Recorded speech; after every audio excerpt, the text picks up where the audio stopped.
Sinais e maravilhas na igreja. Texto áureo. Testificando também Deus com eles por sinais e milagres e várias maravilhas e dons do Espírito Santo. Hebreus capítulo 2, versículo 4. Verdade prática. A igreja evangelizadora e missionária jamais deixará de operar milagres e prodígios, pois o Deus do impossível tem um sério compromisso com os que proclamam as boas novas. Leitura complementar. 1 Coríntios 12, 10. A operação sobrenatural da parte de Deus na igreja. Atos 3, 5 e 6. Os milagres são realizados em nome de Jesus. Atos 3, 12. Não são para ostentação pessoal.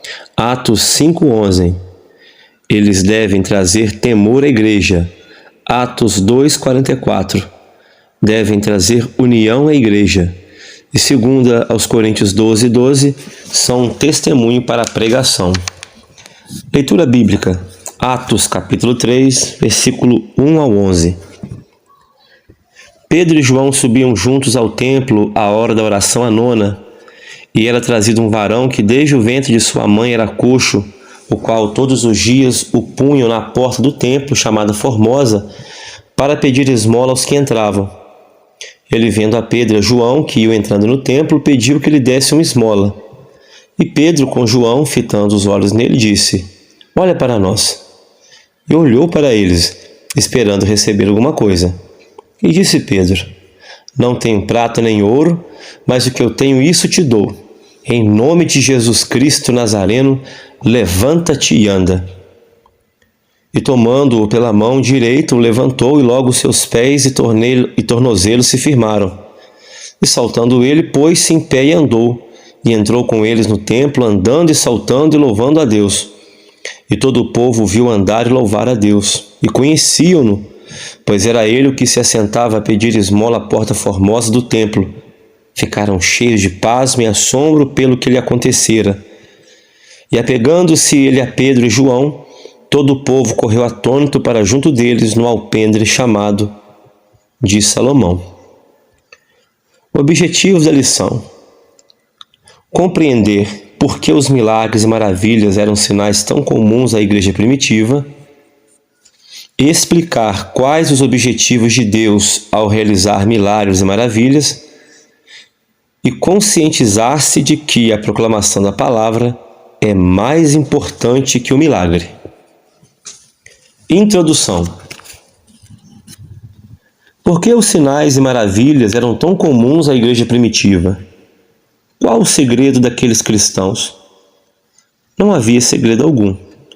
Havia uma obediência amorosa e consciente à grande comissão que Jesus confiou aos seus discípulos. Quanto mais evangelizavam e faziam missões, mais o Cristo de Deus neles operava por intermédio do Espírito Santo. O mesmo não ocorre hoje com as igrejas que levam a sério o imperioso Ide de Cristo.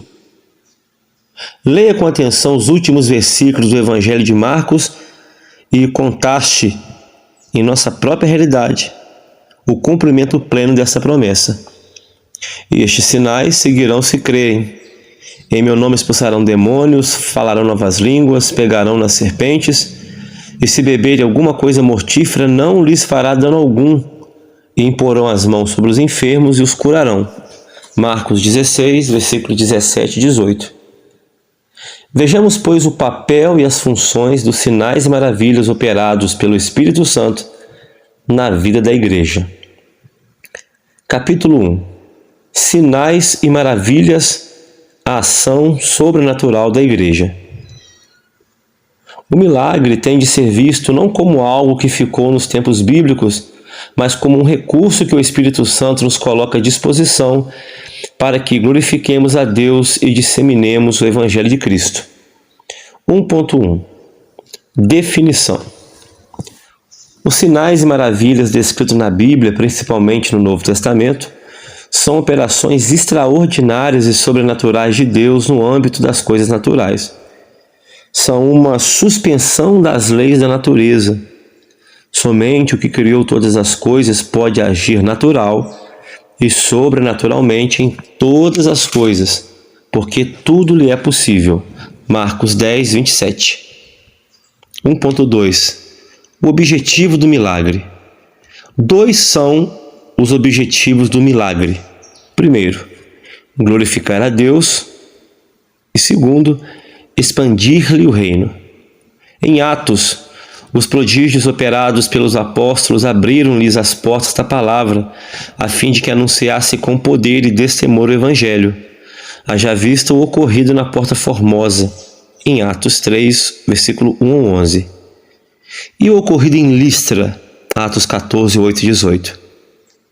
A intervenção sobrenatural de Deus visa também beneficiar o ser humano.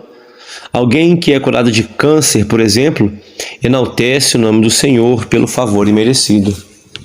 O milagre, por conseguinte, não tem por objetivo criar um espetáculo. Foi por isso que o Senhor Jesus emudeceu-se e nada fez ante a curiosidade de Herode, conforme lemos em Lucas 23, 8 e 9. Somente os que buscam a própria glória transformam os sinais e maravilhas num espetáculo que mais parece um show.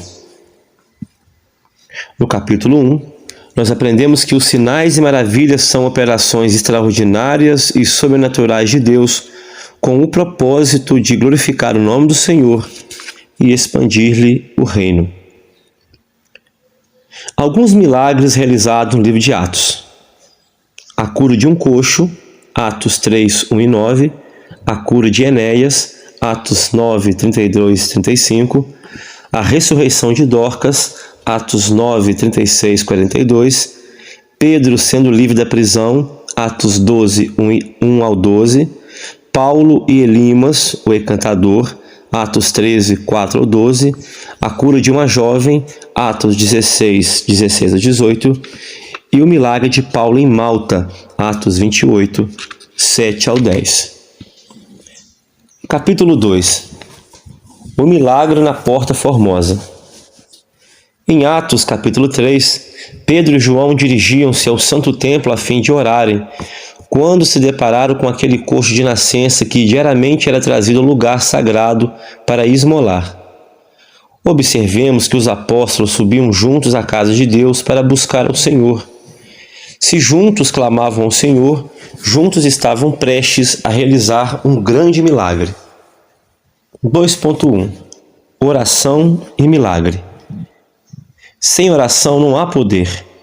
Moisés e Jesus, que operaram grandes e portentosos sinais, viviam em constante oração e jejum, conforme vemos em Êxodo 24, 12 ao 18 e Mateus 4, 2. Se nós, obreiros dessa geração, quisermos também realizar milagres e maravilhas, é necessário que, juntos, à hora da oração, subamos ao templo. A mão do nosso Deus não está encolhida para efetuar o sobrenatural. 2.2. Quando nem ouro nem a prata fazem diferença. Ao ver os apóstolos, esperava o coxo receber deles alguma coisa. Todavia, Pedro lhe disse: Não tenho prata nem ouro, mas o que eu tenho, isso te dou. Em nome de Jesus Cristo Nazareno, levanta-te e anda. Atos 3, 6. Hoje em dia, existem muitas igrejas ricas e poderosas. Algumas destas, porém, já não conseguem mostrar o poder que operava nos apóstolos. Sim, elas possuem muita prata e muito ouro, mas nenhum poder. O ouro e a prata somente são eficazes quando utilizados na expansão do reino de Deus. Caso contrário, de nada valem diante daquele que disse: Minha é a prata e meu é o ouro, disse o Senhor dos Exércitos. Ageu 2, versículo 8. Portanto, meus irmãos, evangelizemos e façamos missões. 3.3. O milagre na Porta Formosa. O mendigo achava-se justamente na Porta Formosa do Santo Templo. Atos 3, versículo 2. Que contraste! Diante de toda aquela suntuosidade, um mendigo. A porta era formosa e rica, mas achava-se fechada para aquele homem enfeado pela doença e empobrecido por sua condição social. Mas aquela porta também não prevaleceria contra a igreja primitiva, que, sob a palavra de Pedro, foi usada por Cristo para realizar aquele sinal que sacudiu toda a cidade de Jerusalém. O homem pôs-se a andar e a saltar de alegria, ressaltando assim a beleza daqueles frontões. No capítulo 2, nós aprendemos que Pedro e João oram em nome de Jesus e um milagre é realizado na porta do templo chamada Formosa. Capítulo 3. O milagre abre a porta da palavra. Realizado o milagre, o que fizeram os apóstolos? Certamente não trabalharam seu marketing pessoal, nem foram abrir uma igreja independente. Sabendo que a excelência estava em Cristo e não em si, aproveitaram a ocasião a fim de proclamar o Evangelho. E você?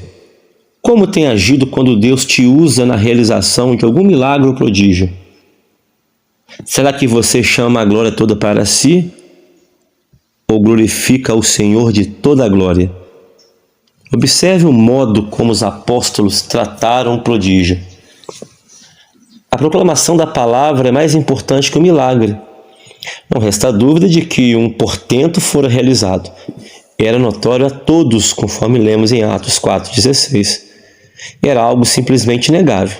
Todavia, os apóstolos estavam prestes a mostrar que aquela ocasião era mais do que propícia à proclamação da palavra de Deus. Hoje temos muitas terças e quintas de milagres, mas que todos os dias sejam dedicados à pregação do Evangelho. Jesus estará presente entre nós, operando sinais e prodígios diariamente. A proclamação da palavra de Deus deve ser feita a tempo e a fora de tempo. É o que recomenda Paulo a Timóteo.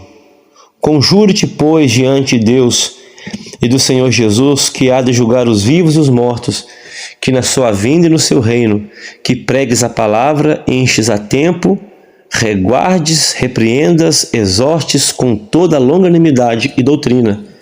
2 Timóteo 4, versículo 1 e 2. Por conseguinte, Pedro e João aproveitaram a oportunidade a fim de proclamar o Evangelho de Cristo tanto para o povo quanto para os sacerdotes. Leia devagar os capítulos 3 e 4 de Atos dos Apóstolos e você verá isso. E veja quantas portas da pregação da palavra foram abertas através do milagre operado pelos apóstolos na Porta Formosa. Tem você aproveitado as oportunidades para anunciar a mensagem da cruz? Ou acha que o milagre não passa de um espetáculo? É chegado o momento de se pregar a tempo e a fora de tempo que Cristo Jesus morreu e ressuscitou para salvar o pecador.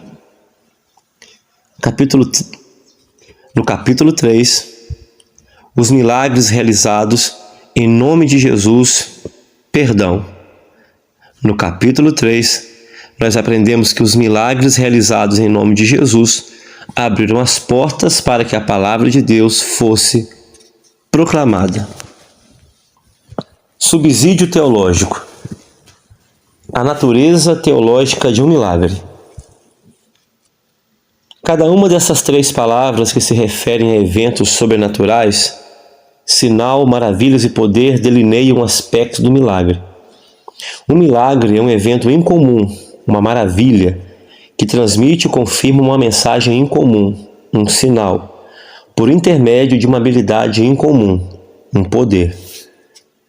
Do ponto de vista divino privilegiado, o milagre é um ato de Deus, poder, que atrai a atenção do povo de Deus, maravilhas, para a palavra de Deus por meio de um sinal. Eles são normalmente utilizados como sinais para confirmar um sermão, como maravilhas para verificar as palavras de um profeta, como milagre para ajudar a estabelecer a sua mensagem. João 3,2, Atos 2,22. Um milagre, portanto, é uma intervenção divina ou uma interrupção no curso regular do mundo que produz um evento com objetivo definido, qual, apesar de incomum, não ocorreria ou não poderia ocorrer de outra forma. Nessa definição, As leis naturais são compreendidas como sendo a forma normal e regular e também geral pela qual o mundo funciona. Entretanto, o milagre ocorre como um ato incomum, não padronizado e específico de um Deus que transcende o universo e suas leis físicas. Isso não significa que os milagres são contrários às leis naturais. Significa simplesmente que eles são originados em uma fonte que está além da natureza. Norman Geisler, em sua obra Teologia Sistemática, página 43 e 44. Conclusão. Os sinais seguem aos que creem, mas quando estes seguem aqueles, a igreja começa a ter problemas. Vejamos, pois, os milagres e prodígios como oportunidades para anunciarmos o Evangelho de Cristo até os confins da terra. Por acaso não agiam assim os apóstolos de nosso Senhor? Por que então agiríamos de outro modo? A semelhança de Pedro e João, declaremos com autoridade e ousadia: não tenho prata nem ouro, mas o que eu tenho, isso eu te dou. Em nome de Jesus Cristo Nazareno, levanta-te e anda. Amém.